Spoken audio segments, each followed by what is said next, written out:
What's up, guys? It's your boy Kazaris back with another fun little Edison deck profile. Today we have a really cool mashup that I came up with.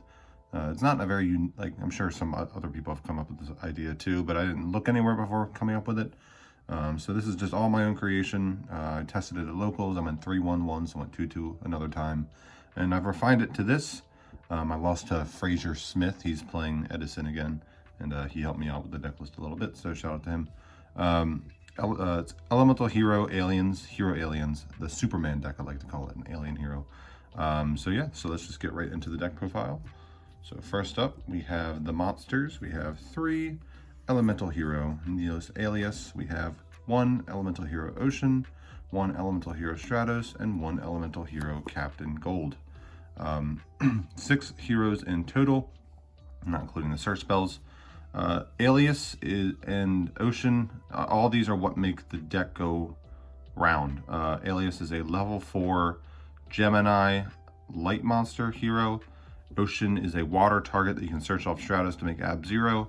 And Captain Gold is it's an in-engine way to get a face-up spell card to use with the Fortress Gol'gar, which I'll explain in a little bit. These cards are all very good, and I wouldn't cut them at all. For the aliens, we have 2 Alien Ammonite and 3 Alien Hypno. Alien Ammonite is just a debris dragon. When you normal summon it, you can target a level 4 or lower alien in the graveyard and special summon it. It itself is a level 4 tuner. And then Alien Hypno works well in this deck because it is a level 4 Gemini water. So you can use it with Gemini Spark, you can use it to make Absolute 0, and you can use it to bring itself back with Alien Ammonite, and you can send it off of stuff like Future Fusion. So 1600 beater, it's not fantastic. You play a Burden of the Mighty in the deck, so that makes it a little bit better.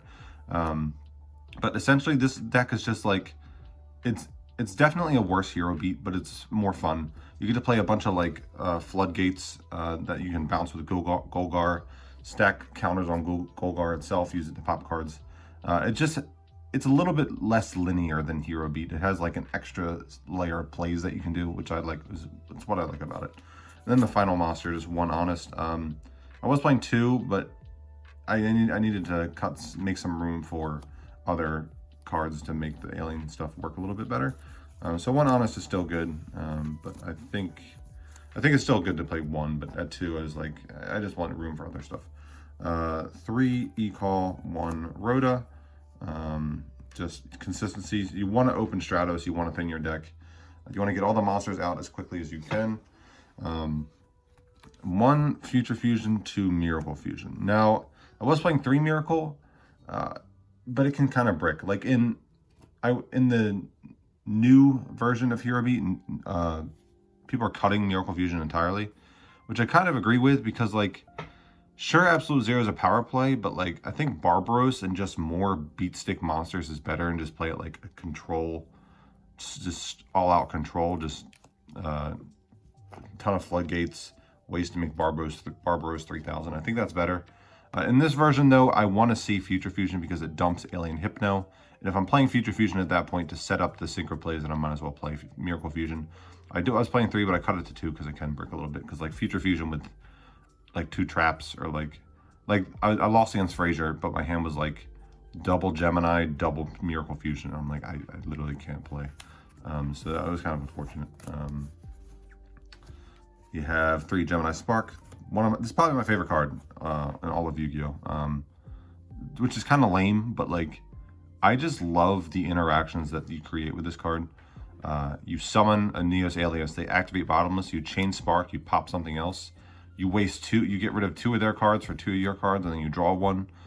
You can put tempo back into your favor really quickly. Just like pop a Ryko to stop them from milling. Just use it to pop a big monster. It's just, this card is just so cool. And just, I love Gemini monsters in general, so this makes them like somewhat viable. Like, it's like a really good way to use vanilla monsters, essentially. It's really cool. Consistency cards, 2 Gold Sark, 3 Upstart.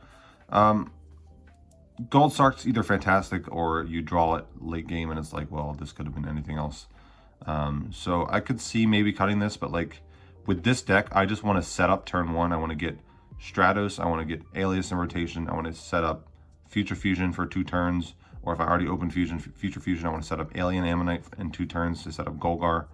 So like I'm gonna go first. I want to thin out my deck like by 10, 11 cards, set up my plays, and just live until I can just make some explosive plays. And then like the really cool cards, we have Skyscraper, Prohibition, and Burden of the Mighty. So Cosmic Fortress Gol'gar can bounce any number of face-up spell traps on the field to their owner's hands, and then distribute 8 counters on monsters equal to the number you bounced.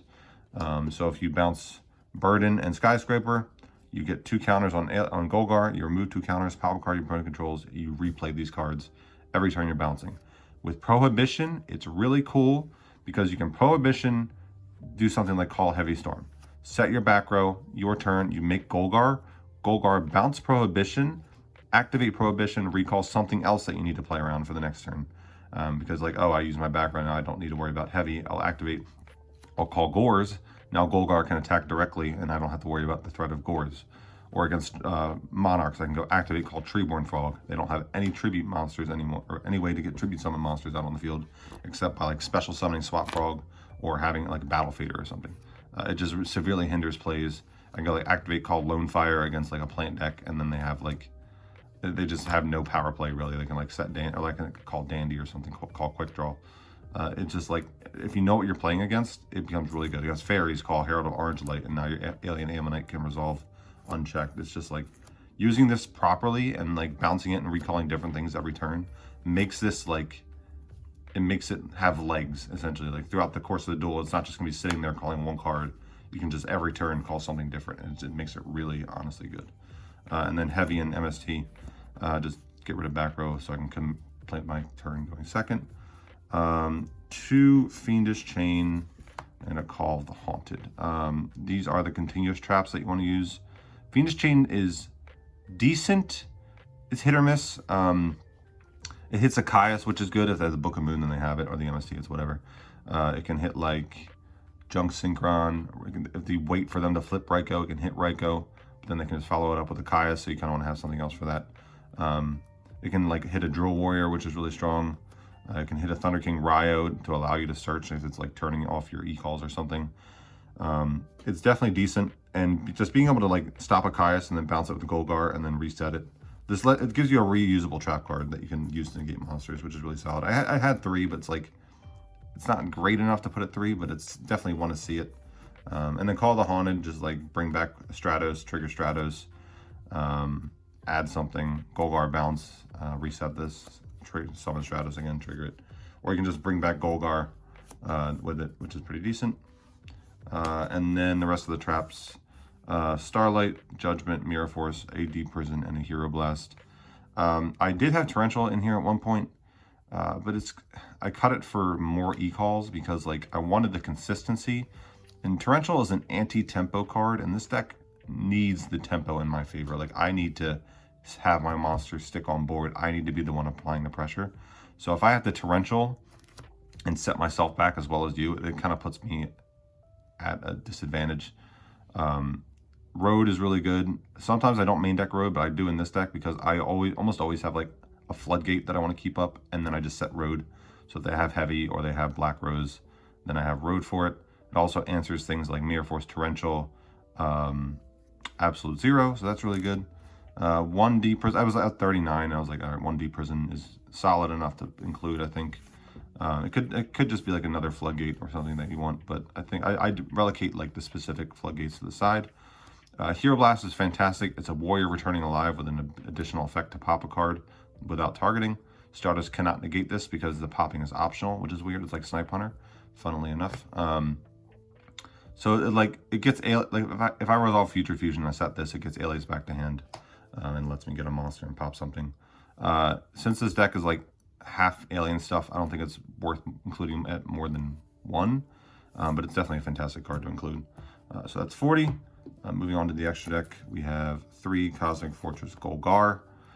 You can never really make, I mean, I guess you can technically Alien Ammonite a second one, and then you can like Call the Haunted, bring an Ammonite back, normal summon Hypno. So technically you can make 3, but that's never going to happen. The game should be over long before then. So what it does, it requires Alien Ammonite and a non-tuner alien. So you'll go summon Ammonite, bring back Hypno. That you either sent off of Future Fusion or you either summoned and used with Spark. So multiple uses there. Once per turn, select any number of face-up spell or trap cards. This only has one printing, so it doesn't have problem-solving card text. So it targets the face-up spell or trap cards to return to the hand as cost, and then it returns and distributes as part of the effective resolution. It doesn't target the monsters to put 8 counters on. And then once per turn, you can remove 2 counters from anywhere on the field to target a card on the field and destroy it. So it targets the face-up spell traps to return to hand, and then it targets the card on the field to destroy. So like every turn, if I just have 2 floodgates that this card that I'm bouncing, I'm reusing trap cards, and this is popping. So like it can get really oppressive and just snowball in my favor very quickly. It's also 2600, so it can beat over Stardust, which is wild. Like a level 5 monster that I can just summon off of 1 normal summon, and just to beat over Stardust, which is just crazy. I'll put the fusions in the back. Allied Justice, Catastor, and Android, just in case they come up, because you can make level 5s. Because sometimes Catastor beating over a recruiter, like a fairy recruiter, is better than Gol'gar. And Android, just in case you need to gain life. Stardust for the road, and then technically you can make Mistworm. Like if you have a 4 on board and then Ammonite bring back Hypno, that's a 1 and 2 4s, so you can make Mistworm. So I figured I might as well include it, just in case it ever comes up. And then the fusions, you have 3 Absolute 0, because you can make it with Future Fusion, and then 1 in first and second Miracles. Super Alloy Beast Raptinus. This is necessary because if you just want to send double Hypno and keep all your heroes in the deck to be searched, you can do that. This just needs 2 Gemini monsters, or you can send 2 Hypno. You can send 2 like Alias Hypno to reveal this, or 2 Alias if you don't have any waters left in the deck, just to resolve your Future Fusion. And then 1 Chimera Tech Fortress Dragon for the Cyber Dragons on the side. It's not even a complete extra deck. I don't think it's 1, 2, 3, 4, 5, 6, 7, 8, 9, 10, 11. It's only 12, but like nothing else would really come up. I mean, maybe a 6 will come up if you make Gol'gar, Reborn Alien, Ammonite, make Brio or Goyo. I guess you can include those, but that's just like, you might as well, but like it's just, I don't know, nitty gritty at that point. You definitely need Nobleman in the side, dealing with spies or like pesky face downs, because you cap out at 1900 attack without your synchro or your fusions. Just Nobleman's fantastic, definitely need it. And then this is where the cool floodgates come in. So you can do like all of these. So Royal Oppression, 100%. I have 2, I just couldn't find my second. Kaiser Coliseum I've been messing around with. Like ideally if you go first and see this against the synchro deck, you can just like summon Stratos, search, play this, and then they can't make a synchro. Like against quick draw, they can't go quick draw effect, discard Dandy. Well, they can, but then they'll summon quick draw and they can't trigger Dandy. The only time I've sided in it, I saw it late game and it kind of screwed me, so it wasn't great in that sense, but like the theory's there. I'm not sure yet, still testing it. You can side the 2 mirrors, Light and Shadow. I mean, I have Alias and Ammonite, but this ideally comes in against Lightsworn, where like I have to see this, otherwise I'm losing anyway. So like the conflict with Gol'gar and Ammonite is like, it doesn't matter. I have to have this for Lightsworn. And then Shadow Imprisoning is really cool because I don't play any darks. And then Mask Restrict for tribute decks, and any ritual decks too, technically, that don't play ARA. You can't tribute at all. And then you just like bounce this every turn, reset it, reactivate it. Just really cool floodgates that you can reuse. I don't play Skill Drain because I want to be able to resolve Gol'gar effect and Ammonite effect, because that conflicts a little too much. Maybe you could try it, maybe at like 1. But yeah, that's the list. Let me know what you all think. I really enjoy it. I've been drafting up some other cool rogue decks for Edison. I love all the rogue decks and all the card variety of Edison, way more than Goat. Drafting up Fortune Ladies. I'm trying to figure out something else. Trying to figure out something with them. And I'm drafting up a Neospatian Dark Morgue deck as well. So let me know what you want to see in the comments, and I'll try and make it for you. I'll catch you guys in the next one. Peace.